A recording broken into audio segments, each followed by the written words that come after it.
ಶ್ರೀಗುರುಭ್ಯೋ ನಮಃ ಹರಿ ಓಂ. ಶ್ರೀರಾಮಂ ದಶದಿಗ್ವ್ಯಾಪ್ತಂ ದಶೇಂದ್ರಿಯನಿಯಾಮಕಂ ದಶಾಸ್ಯಘ್ನಂ ದಾಶರಥಿಂ ಶ್ರೀನಿವಾಸಂ ಭಜೆ ನಿಶಂ. ಪ್ರಥಮೋ ಹನುಮನ್ನಾಮ ದ್ವಿತೀಯೋ ಭೀಮ ಏವ ಚ ಪೂರ್ಣಪ್ರಜ್ಞಸ್ತೃತೀಯಸ್ತು ಭಗವತ್ಕಾರ್ಯಸಾಧಕಃ. ದುರ್ವಾದಿಧ್ವಾಂತರವಯೇ ವೈಷ್ಣವೇಂದೀ ವರೇಂದವೇ ಶ್ರೀರಾಘವೇಂದ್ರ ಗುರವೇ ನಮೋ ಅತ್ಯಂತ ದಯಾಲವೇ. ವಂದಾರು ಜನಸಂದೋಹ ಮಂದಾರ ತರುಸನ್ನಿಭಂ ವೃಂದಾರಕ ಗುರುಪ್ರಖ್ಯಂ ವಂದೇ ವಾದೀಂದ್ರ ದೇಶಿಕಂ. ವಸುಧಾತಲ ವಿಖ್ಯಾತಂ ವೈರಾಗ್ಯಾದಿ ಗುಣಾರ್ಣವಂ ವೇದವೇದಾಂಗಚತುರಂ ವಸುಧೇಂದ್ರ ಗುರುಂ ಭಜೆ. ಸುಷಮೀಂದ್ರ ಕರಾಬ್ಜೋತ್ಥಂ ರಾಘವೇಂದ್ರ ಗುರುಪ್ರಿಯಂ ಸುಯತೀಂದ್ರ ಗುರುಂ ವಂದೇ ಮೂಲರಾಮಾರ್ಚನೆ ರತಂ. ಶ್ರೀ ಗುರುಭ್ಯೋ ನಮಃ ಹರಿ ಓಂ. ಪ್ರಸ್ತುತ ಪೀಠದಲ್ಲಿ ಅಲಂಕರಿಸಿರತಕ್ಕಂತಹ ಪರಮಪೂಜ್ಯ ಶ್ರೀ ಸುಬುಧೇಂದ್ರ ತೀರ್ಥ ಶ್ರೀಪಾದಂಗಳವರಿಗೆ ನನ್ನ ಭಕ್ತಿಪೂರ್ವಕ ನಮಸ್ಕಾರಗಳನ್ನು ಸಮರ್ಪಣೆ ಮಾಡಿ, ಹಾಗೆ ರಾಜ ಗಿರಿಯಾಚಾರ್ಯರಿಗೂ ಕೂಡ ನನ್ನ ನಮಸ್ಕಾರಗಳನ್ನು ಸಮರ್ಪಿಸಿ, ಇಂದಿನ ದಿವಸ ಪರಮ ಪವಿತ್ರವಾದಂತಹ ಪರ್ವಕಾಲ. ಯಾಕೆ ಅಂದರೆ ಮಂತ್ರಾಲಯ ಕ್ಷೇತ್ರದಲ್ಲಿ ಇರತಕ್ಕಂತಹ ಶ್ರೀ ವಾದೀಂದ್ರ ತೀರ್ಥ ಗುರುಸಾರ್ವಭೌಮರ ಮಧ್ಯಾರಾಧನಾ ಮಹೋತ್ಸವ ಇಂದು ನಡೆದಿದೆ. ಇಂತಹ ವಾದೀಂದ್ರ ತೀರ್ಥರ ಮಧ್ಯಾರಾಧನಾ ಮಹೋತ್ಸವದ ಅಂಗವಾಗಿ ಅವರ ಚರಿತ್ರೆಯನ್ನು ಸಂಕ್ಷೇಪವಾಗಿ ಈ ಒಂದು ಚಿತ್ರಣದಲ್ಲಿ ತಿಳಿಯುವ ಪ್ರಯತ್ನವನ್ನು ಮಾಡೋಣ. ಶ್ರೀ ವಾದೀಂದ್ರ ತೀರ್ಥ ಗುರುಸಾರ್ವಭೌಮರು ತಾವು ಉಭಯ ವಂಶಾಬ್ಧಿ ಚಂದ್ರಮರಾಗಿದ್ದಾರೆ. ತಾವು ರಾಘವೇಂದ್ರ ಸ್ವಾಮಿಗಳವರ ಪೂರ್ವಾಶ್ರಮದ ವಂಶದಲ್ಲಿ ಬಂದಿರತಕ್ಕಂತಹ ಶ್ರೀನಿವಾಸಾಚಾರ್ಯರೇ ವಾದೀಂದ್ರ ತೀರ್ಥ ಗುರುಸಾರ್ವಭೌಮರಾಗಿ ಮುಂದೆ ರಾಘವೇಂದ್ರ ಸ್ವಾಮಿಗಳವರ ಪೀಠವನ್ನು ಅಲಂಕರಿಸ್ತಾರೆ. ಈ ವಾದೀಂದ್ರ ತೀರ್ಥ ಗುರುಸಾರ್ವಭೌಮರು ಅರ್ಥಾತ್ ಪೂರ್ವಾಶ್ರಮದಲ್ಲಿ ಏನು ಶ್ರೀನಿವಾಸಾಚಾರ್ಯರಿದ್ದಾರೆ, ಇವರು ರಾಯರ ಮರಿಮೊಮ್ಮಕ್ಕಳಾಗ್ತಾರೆ. ಹೇಗೆ ಅಂತಂದರೆ, ರಾಯರ ಮಕ್ಕಳು ಲಕ್ಷ್ಮೀನಾರಾಯಣಾಚಾರ್ಯರು, ಅವರ ಮಕ್ಕಳು ಪುರುಷೋತ್ತಮಾಚಾರ್ಯರು, ಹಾಗೆ ಅವರ ಮಕ್ಕಳು ಶ್ರೀನಿವಾಸಾಚಾರ್ಯರು ಎಂಬುದಾಗಿ. ಈ ಶ್ರೀನಿವಾಸಾಚಾರ್ಯರೇ ವಾದೀಂದ್ರ ತೀರ್ಥರಾಗಿ ಮುಂದೆ ಪೀಠವನ್ನು ಅಲಂಕರಿಸ್ತಾರೆ. ಈ ವಾದೀಂದ್ರ ತೀರ್ಥ ಗುರುಸಾರ್ವಭೌಮರು ತಾವು ಪೂರ್ವಾಶ್ರಮದಲ್ಲಿದ್ದಾಗಲೇ ನ್ಯಾಯ, ವೇದಾಂತ, ವ್ಯಾಕರಣಾದಿ ಅನೇಕ ಶಾಸ್ತ್ರಗಳಲ್ಲಿ ಪಾರಂಗತರಾಗಿದ್ದರು. ಇವರು ವಿದ್ಯಾಭ್ಯಾಸವನ್ನು ಸುಮತೀಂದ್ರ ತೀರ್ಥ ಶ್ರೀಪಾದಂಗಳವರು ಹಾಗೂ ಉಪೇಂದ್ರ ತೀರ್ಥ ಶ್ರೀಪಾದಂಗಳವರಲ್ಲಿ ತಾವು ಮಾಡಿರ್ತಾರೆ. ಇಂತಹ ವಾದೀಂದ್ರ ತೀರ್ಥ ಗುರುಸಾರ್ವಭೌಮರು ಅರ್ಥಾತ್ ಶ್ರೀನಿವಾಸ ಆಚಾರ್ಯರ ಒಂದು ಸಂಸ್ಥಾನದಲ್ಲಿರ್ತಕ್ಕಂತಹ ದೀಕ್ಷೆಯನ್ನು ಹಾಗೆ ಪಾಂಡಿತ್ಯವನ್ನು ನೋಡಿ ಉಪೇಂದ್ರ ತೀರ್ಥ ಶ್ರೀಪಾದಂಗಳವರು ಇವರಿಗೆ ಸನ್ಯಾಸವನ್ನು ನೀಡಿ ವಾದೀಂದ್ರ ತೀರ್ಥರು ಎಂಬುದಾಗಿ ತೀರ್ಥನಾಮವನ್ನು ಕೊಟ್ಟು ಅವರಿಗೆ ಪೀಠವನ್ನು ಕೊಡ್ತಾರೆ.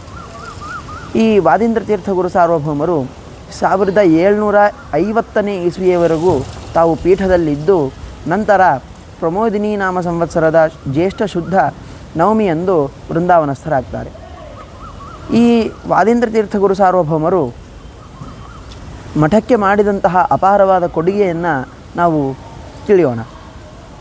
ಈ ವಾದೀಂದ್ರ ತೀರ್ಥ ಗುರುಸಾರ್ವಭೌಮರು ನಮ್ಮ ಮಠದಲ್ಲಿ ಬಂದಿರತಕ್ಕಂತಹ ಬ್ರಹ್ಮಕಲಾರ್ಚಿತವಾದ ಶ್ರೀ ಮೂಲರಾಮಚಂದ್ರ ದೇವರ ಒಂದು ಮೂಲರಾಮಚಂದ್ರ ದೇವರ ಪ್ರತಿಮೆ ಹಾಗೂ ಜಯರಾಮಚಂದ್ರ ದೇವರು, ದಿಗ್ವಿಜಯ ರಾಮಚಂದ್ರ ದೇವರು, ಸುಮತೀಂದ್ರರಿಂದ ಕರಾರ್ಚಿತವಾಗಿರ್ತಕ್ಕಂತಹ ಶ್ರೀಭೂ ದುರ್ಗಾ ಸಮೇತವಾದಂತಹ ವೆಂಕಟೇಶ ದೇವರ, ಶ್ರೀನಿವಾಸ ದೇವರ ಒಂದು ಪ್ರತಿಮೆ, ಹೀಗೆ ನಮ್ಮ ಸಂಸ್ಥಾನದಲ್ಲಿ ಬಂದಿರತಕ್ಕಂತಹ ಎಲ್ಲ ಪ್ರತಿಮೆಗಳ ಒಂದು ಮೂಲವನ್ನು ನಮ್ಮ ಮಠಕ್ಕೆ ಹೇಗೆ ಬಂತು, ಅವುಗಳ ಪೂಜೆ ಅನ್ನೋದನ್ನು ತಾವು ಸಂಗ್ರಹ ಮಾಡಿ ಅರ್ಚಾಗತಿ ಕ್ರಮ ಎಂಬತಕ್ಕಂತಹ ಒಂದು ಕೃತಿಯನ್ನು ನಮಗೆ ಮಾಡಿಕೊಟ್ಟಿದ್ದಾರೆ. ಇದರಿಂದ ನಮಗೆ ನಮ್ಮ ಮಠದಲ್ಲಿರ್ತಕ್ಕಂತಹ ಪ್ರತಿಮೆಗಳ ಬಗ್ಗೆ ವಿವರಣೆಗಳು ಹಾಗೂ ಆ ಪ್ರತಿಮೆಗಳಲ್ಲಿರ್ತಕ್ಕಂತಹ ಲಕ್ಷಣಗಳೆಲ್ಲವನ್ನು ಕೂಡ ನಾವು ತಿಳಿಯಬಹುದಾಗಿದೆ. ಇನ್ನು ಅಷ್ಟೇ ಅಲ್ಲದೆ ಈ ವಾದೀಂದ್ರ ತೀರ್ಥ ಗುರುಸಾರ್ವಭೌಮರು ರಾಯರ ಒಂದು ಗ್ರಂಥಗಳ ವೈಶಿಷ್ಟ್ಯತೆಯನ್ನು ತಿಳಿಸೋದಕ್ಕೋಸ್ಕರವಾಗಿ ಅಂತಲೇ ಒಂದು ಗ್ರಂಥವನ್ನು ಮಾಡಿದ್ದಾರೆ. ಅದೇ ಗುರುಗುಣಸ್ತವನ ಎಂಬುದಾಗಿ. ಈ ಗುರುಗುಣಸ್ತವನ ಎನ್ನುವಂತಹ ಗ್ರಂಥವನ್ನು ವಾದೀಂದ್ರ ತೀರ್ಥರು ತಾವು ರಾಯರ ಮುಂದೆ ಹಸ್ತೋದಕಾದಿಗಳನ್ನು ಮಾಡಿದ ನಂತರ ತಾವು ರಾಯರನ್ನು ನೋಡಿದಾಗ ಅವರು ಸ್ತೋತ್ರ ಮಾಡ್ತಾರೆ. ಅದು ಆಶುಕಾವ್ಯ ಅಂತ ಇದು ಕರೆಸಿಕೊಳ್ಳುತ್ತೆ. ಅಂದರೆ ರಾಯರನ್ನು ನೋಡ್ತಾ ನೋಡ್ತಾ ಹಾಗೇ ಸ್ತೋತ್ರವನ್ನು ಮಾಡೋದು, ಯಾವುದೇ ಪೆನ್ನು ಪೇಪರ್ ಹಿಡ್ಕೊಂಡು ಬರೆದಿರ್ತಕ್ಕಂತಹ ಸ್ತೋತ್ರ ಇದಲ್ಲ. ಇಂತಹ ಗುರುಗುಣಸ್ತವನದಲ್ಲಿ ರಾಯರ ಗ್ರಂಥಗಳ ವೈಶಿಷ್ಟ್ಯತೆಯನ್ನು ಹೇಳಬೇಕಾದರೆ ವಾದೀಂದ್ರ ತೀರ್ಥರು ಹೇಳ್ತಾರೆ, ರಾಯರು ಎಲ್ಲ ಪ್ರೌಢ ಗ್ರಂಥಗಳಿಗೂ ಕೂಡ ವ್ಯಾಖ್ಯಾನವನ್ನು ಮಾಡಿದರು, ಆದರೆ ನ್ಯಾಯಾಮೃತಕ್ಕೆ ಯಾಕೆ ವ್ಯಾಖ್ಯಾನ ಮಾಡಲಿಲ್ಲ ಅಂತ ಒಂದು ಸಂದೇಹ ಒಂದು ಸಾಮಾನ್ಯ ಜನರಲ್ಲಿ ಮೂಡಬಹುದು. ಅದನ್ನು ಆ ಸಂದೇಹವನ್ನು ತಾವು ಇಟ್ಟುಕೊಂಡು ಅದನ್ನು ವಿವರಣೆ ಮಾಡ್ತಾರೆ ವಾದೀಂದ್ರ ತೀರ್ಥರು. ನೋಡಿ, ಜಗದೊಡೆಯನಾಗಿರ್ತಕ್ಕಂತಹ ಶ್ರೀರಾಮಚಂದ್ರ ತಾನು ಅಯೋಧ್ಯೆಗೆ ರಾಜನಾಗಲಿಲ್ಲ. ಆದರೆ ರಾಜನಾಗಲಿಲ್ಲ ಅನ್ನುವಂತಹ ಒಂದು ಇದರಿಂದ ಆ ರಾಮಚಂದ್ರ ದೇವರಿಗೆ ಯಶಸ್ಸು ಕಮ್ಮಿ ಆಗಲಿಲ್ಲ, ಹೊರತು ಇನ್ನೂ ಹೆಚ್ಚೇ ಆಯಿತು. ಅದೇ ರೀತಿಯಾಗಿ ರಾಯರು ಪ್ರೌಢವಾಗಿರ್ತಕ್ಕಂತಹ ಎಲ್ಲ ಅನೇಕ ಗ್ರಂಥಗಳಿಗೆ ತಾವು ವ್ಯಾಖ್ಯಾನವನ್ನು ಮಾಡಿ ನ್ಯಾಯಾಮೃತಕ್ಕೆ ವ್ಯಾಖ್ಯಾನ ಮಾಡದೇ ಇದ್ದ ಮಾತ್ರಕ್ಕೆ ಅವರಿಗೆ ಕೀರ್ತಿ ಕಡಿಮೆ ಆಗಲಿಲ್ಲ ಅಂತ ಅವರು ಸ್ತೋತ್ರವನ್ನು ಮಾಡ್ತಾರೆ. ಇನ್ನು ಅಷ್ಟೇ ಅಲ್ಲ, ಈ ವಾದೀಂದ್ರ ತೀರ್ಥ ಗುರು ಸಾರ್ವಭೌಮರಿಗೆ ಸಿಕ್ಕಂತಹ ರಾಘವೇಂದ್ರ ತೀರ್ಥ ಗುರು ಸಾರ್ವಭೌಮರ ಅತ್ಯಂತ ಪ್ರೀತಿಯನ್ನು ಗುರುತಿಸುವಂತಹ ಒಂದು ವೈಶಿಷ್ಟ್ಯತೆ ಏನು ಅಂತಂದರೆ, ರಾಘವೇಂದ್ರ ಅವರ ಪಕ್ಕದಲ್ಲಿಯೇ ಇವರ ವೃಂದಾವನವೂ ಇದೆ. ಯಾಕೆ ಅಂತಂದರೆ ಸ್ವತಃ ರಾಘವೇಂದ್ರ ಗುರು ಸಾರ್ವಭೌಮರಿಗೆ ವೃಂದಾವನವನ್ನು ಮಾಡಿಕೊಡುವುದಾಗಿ ವೆಂಕಣ್ಣನಿಗೆ ತಾವು ತಿಳಿಸಿದಾಗ ಒಂದು ಸುಂದರವಾಗಿರ್ತಕ್ಕಂತಹ ಶಿಲೆಯನ್ನು ಇಟ್ಟುಕೊಂಡು ಅತ್ಯದ್ಭುತವಾದ ರೀತಿಯಲ್ಲಿ ಒಂದು ವೃಂದಾವನವನ್ನು ನಿರ್ಮಾಣ ಮಾಡಿಸಿರ್ತಾರೆ ವೆಂಕಣ್ಣ. ಆದರೆ ಆ ವೃಂದಾವನವನ್ನು ನೋಡಿ, ನನಗೆ ಈ ವೃಂದಾವನ ಬೇಡ, ನಾನು ಈ ವೃಂದಾವನವನ್ನು ನಮ್ಮ ಮುಂದೆ ಪೀಠದಲ್ಲಿ ಬರ್ತಕ್ಕಂತಹ ವಾದೀಂದ್ರ ತೀರ್ಥರಿಗೆ ಇದನ್ನು ತೆಗೆದಿಡಿ ಅಂತ ಅವರಿಗೆ ಆಜ್ಞೆ ಮಾಡಿ, ತಾವು ಮಾಧವರಂ ಹತ್ರ ಇರತಕ್ಕಂತಹ ತಾವೇ ಪೂರ್ವದಲ್ಲಿ ಪ್ರಹ್ಲಾದರಾಜರಾಗಿದ್ದಾಗ ಯಜ್ಞ ಯಾಗಾದಿಗಳನ್ನು ಮಾಡಿರ್ತಕ್ಕಂತಹ ಸ್ಥಳದಲ್ಲಿ, ಹಾಗೂ ರಾಮಚಂದ್ರ ದೇವರು ವನವಾಸವನ್ನು ಕೈಗೊಂಡಾಗ ಇಲ್ಲಿ ಸ್ವಲ್ಪ ವಿಶ್ರಾಂತಿಯನ್ನು ತೆಗೆದುಕೊಂಡಂತಹ ಸ್ಥಳದಲ್ಲಿರ್ತಕ್ಕಂತಹ ಶಿಲೆಯನ್ನು ತಗೊಂಡು ಇದರಿಂದ ನನಗೆ ವೃಂದಾವನವನ್ನು ಮಾಡಿ ಅಂತ ಅವರಿಗೆ ಆಜ್ಞೆಯನ್ನು ಮಾಡಿ, ಆ ವೃಂದಾವನದಲ್ಲಿ ರಾಘವೇಂದ್ರ ಗುರು ಸಾರ್ವಭೌಮರು ಈಗಲೂ ಕೂಡ ಇದ್ದುಕೊಂಡು ಎಲ್ಲ ಭಕ್ತರಿಗೂ ಕೂಡ ಅವರಿಗೆ ಅನುಗ್ರಹವನ್ನು ಮಾಡ್ತಾ ಇದ್ದಾರೆ. ಅಂತಹ ಗುರು ಸಾರ್ವಭೌಮರು ವಾದೀಂದ್ರ ತೀರ್ಥರಿಗೋಸ್ಕರವಾಗಿ ಅದ್ಭುತವಾದಂತಹ ವೃಂದಾವನ ವೆಂಕಣ್ಣ ಏನು ಮಾಡಿದ್ದ ಆ ವೃಂದಾವನವನ್ನು ಮೀಸಲಾಗಿಟ್ಟು ಅವರು ವೃಂದಾವನಸ್ಥರಾಗ್ತಾರೆ. ಇದರಿಂದ ರಾಘವೇಂದ್ರ ಗುರು ಸಾರ್ವಭೌಮರಿಗೆ ವಾದೀಂದ್ರರಲ್ಲಿ ಇರತಕ್ಕಂತಹ ಒಂದು ಅಪಾರವಾದ ಪ್ರೀತಿ ಅನ್ನೋದು ಗೊತ್ತಾಗತ್ತೆ. ಇನ್ನು ಈ ವಾದೀಂದ್ರ ತೀರ್ಥ ಗುರು ಸಾರ್ವಭೌಮರು ತಾವು ಸಾರಸ್ವತ ಪ್ರಪಂಚಕ್ಕೆ ಕೊಟ್ಟಿರ್ತಕ್ಕಂತಹ ಕೊಡುಗೆಗಳನ್ನು ನಾವು ನೋಡಿದಾಗ, ಇವರು ಮಾಡಿರ್ತಕ್ಕಂತಹ ಅನೇಕ ಕೃತಿಗಳಲ್ಲಿ, ಅನೇಕ ಗ್ರಂಥಗಳಲ್ಲಿ ನಮಗೆ ಈಗ ಉಪಲಬ್ಧ ಇರತಕ್ಕಂತಹ ಗ್ರಂಥಗಳು ಅಂತಂದರೆ, ಒಂದು ತತ್ವಪ್ರಕಾಶಿಕಕ್ಕೆ ಮಾಡಿರ್ತಕ್ಕಂತಹ ವ್ಯಾಖ್ಯಾನ ಅದು ಮೀಮಾಂಸಾ ನಯದರ್ಪಣ ಎಂಬುದಾಗಿ, ಆಮೇಲೆ ತತ್ವೋದ್ಯೋತ ಗ್ರಂಥಕ್ಕೆ ಟಿಪ್ಪಣಿಯನ್ನು ಬರೆದಿದ್ದಾರೆ. ಇನ್ನು ಭೂಗೋಳ ಖಗೋಳ ವಿಚಾರ ಅನ್ನುವಂತಹ ಒಂದು ಕೃತಿಯನ್ನು ಬರೆದಿದ್ದಾರೆ. ಇನ್ನು ಅಷ್ಟೇ ಅಲ್ಲದೆ ರಾಯರ ಮಠದಲ್ಲಿ ಬಂದಿರತಕ್ಕಂತಹ ಎಲ್ಲ ಪ್ರತಿಮೆಗಳ ಒಂದು ವಿವರಣೆಯನ್ನು, ಲಕ್ಷಣಗಳನ್ನು ತಿಳಿಸುವಂತಹ ಒಂದು ಕೃತಿ ಅದು ಅರ್ಚಾಗತಿ ಕ್ರಮ. ಇನ್ನು ಅಷ್ಟೇ ಅಲ್ಲ, ಗುರುಗುಣಸ್ತವನವನ್ನು ಮಾಡಿದ್ದಾರೆ.